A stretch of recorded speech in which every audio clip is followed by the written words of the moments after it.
How's it going, everybody? It's Sean here, back today to give you guys another installment of my Dare to Dream series. In this series, I give you guys a closer look at shoes that aren't as commonly seen on YouTube, including older Heat releases. So today, we'll be talking about the Air Jordan 23 Premier in the titanium colorway.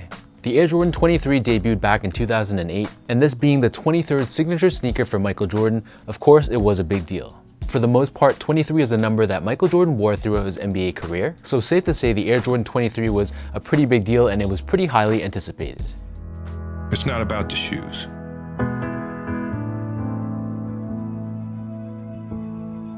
It's about knowing where you're going, not forgetting where you started.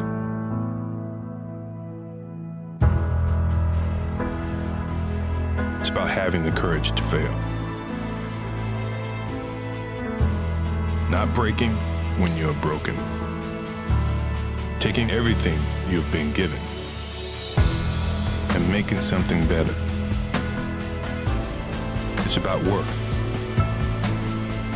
before glory. And what's inside of you is doing what they say you can't. It's not about the shoes. It's about what you do in them. It's about being who you were born to be. So the Jordan 23 debuted with this titanium colorway, which released back on Friday, January 25th, 2008. This pair retailed for $230 US, which translates to approximately 300 Canadian, and the official colorway for this shoe is white, titanium, and university blue. So the demand for this shoe was very high, not only because it was a Jordan 23, but partially because this shoe was designed by Tinker Hatfield, who took a small break after designing the Jordan 20. And probably even more important than that was the exclusivity. Jordan Brand decided to release this pair in very limited numbers.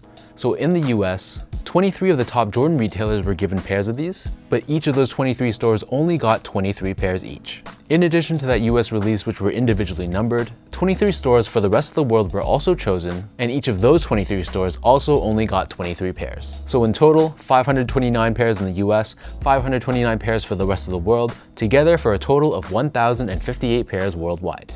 So back in 2008, at that point in time, I'd just been collecting shoes for probably about 2 or 3 years. And instantly when I saw pictures of these titaniums, I fell in love. You gotta remember, back in 2008, the shoe scene was a little bit different than it is today, and it was much more of a niche culture compared to how widespread it is now. So here in Toronto, Canada, I believe 2 of our sneaker retailers were chosen as part of the 23 retailers worldwide. One of which was Goodfoot, which was a sneaker boutique that was located in downtown Toronto. And then the second was a sneaker store called The Vault, which was located just north of Toronto in the city of Vaughan. And at that point in time, I had never lined up for shoes for longer than a few hours. But knowing how special and how limited this shoe was, I decided I had to give it a shot. So me, along with 3 other friends, made our way up north to The Vault, probably around noontime the day before, which was January 24th. And living in Canada, you guys know in the thick of January how cold our winters can be. And let me tell you guys, it was pretty damn cold. Fortunately though, it was a very civil lineup and we all respected our places in line. So fortunately we were able to camp out within our cars, but it was still probably minus 15, minus 20 degrees Celsius. So let's just say it wasn't the easiest and it wasn't the most enjoyable experience ever. So I think we camped out for about 22, 23 hours until the next morning when the Vault finally opened their doors. Luck would have it though, by the time I got to the front of the line, all the pairs were already accounted for. And you can probably imagine at that point I was just in shock, thinking to myself like, did you really just camp out for a full day with nothing to show for it? But I'll never forget this. The store manager, I believe his name is Ben, he decided to actually give up his own personal pair and he allowed me to buy it. I will never ever forget that super kind gesture, because really he had no obligation to do that, but he just decided to do it out of the goodness of his heart. So that's my story of how I obtained a pair of these titanium 23s. It's one of those memories from my early sneaker collecting days that I'll never forget, and it's great that I could share it with you guys who are watching. So before we go any further with the shoes, here's a look at the box. And the Jordan 23 came in a special edition box, which is predominantly done in black. We have this white Jumpman logo at the very top, along with this quilted pattern. And then as you open up the lid, you can see we have Michael Jordan's thumbprint, which is on the top. And then on the inside, we have MJ's signature, along with this CD, which goes into more detail about the Jordan 23 design. As for the shoes, another fun fact about the Jordan 23 is it was the very first Nike basketball sneaker to meet Nike Considered standards. Nike Considered aims to reduce waste, eliminate toxic substances in the manufacturing process, and overall lessen the environmental impact in both the design and the development of sneakers. So diving straight in, this is a very premium sneaker. You can see here we have a very high quality tumbled white leather. And found on top we have this very unique perforated pattern. Surrounding the outer edge of the toe box, we have this smooth white leather with Michael Jordan's signature found throughout. The most visually striking design aspect of this shoe is definitely the side panels. So the side panels on the titaniums is constructed out of this gray colored leather, but Nike has incorporated this unique stitch pattern which is found throughout. This is done in a combination of white and university blue, and it's supposed to be a repeating pattern of the letters M and J. Surrounding the ankle collar area, we have this quilted and padded foam collar, which is done in a very silky smooth university blue color textile.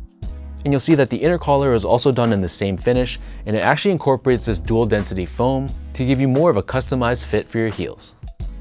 On the back heel, you'll see there's this little wing that protrudes out, which is constructed out of the same gray leather that was found on the side panels. The tongue on this shoe is constructed in that same very high quality tumbled white leather. Running throughout, we have those same perforations, and then overlaid on top, we have these oval shaped white laces, which have these blue lace tips, which was a nice added touch. The top of the tongue, we have these lasered out graphics. So we have the Jumpman logo on the right shoe and the number 23 on the left shoe. And then as I flip the tongue over to the interior, I don't know if you guys can see this, but we have Michael Jordan's thumbprint here as well. To add to the whole premium experience of this shoe, they also give you these wooden shoe trees, which has the Jumpman logo, which is lasered out at the top, which is something you really don't see in just your everyday run-of-the-mill shoes. So this was a really welcome addition. Surrounding the bottom of the entire shoe, we have this semi-translucent blue-colored TPU chassis.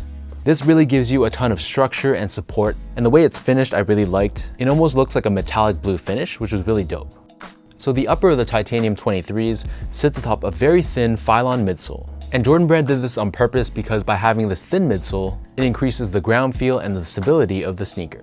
Within this midsole, we do have a full-length Zoom Air unit for cushioning, and I gotta say, trying them on feet, the Zoom Air, you can really feel it underfoot, and this is a shoe that feels much more comfortable than it looks. Turning these guys over to the bottom, so here we have your outsole. So first off, in the middle, we have this carbon fiber shank plate to give you that torsional rigidity and support. And then on the forefoot and the bottom heel, this is constructed out of this white colored rubber. And if you can tell, the traction pattern is inspired by Michael Jordan's thumbprint once again. And they've also incorporated IPS on the forefoot, which is what Nike calls independent podular suspension. And basically what this is individual pods, which you can kind of see on the forefoot, which give you added support for key areas on the sneaker. So that pretty much covers everything about the Air Jordan 23 Titanium. To me, this is a beauty of a sneaker. It really has a luxurious look and luxurious feel to it. And despite being a very limited sneaker, for some reason I think that it's a shoe that a lot of people just overlook. So I'm curious to know what you guys think about this Titanium Air Jordan 23.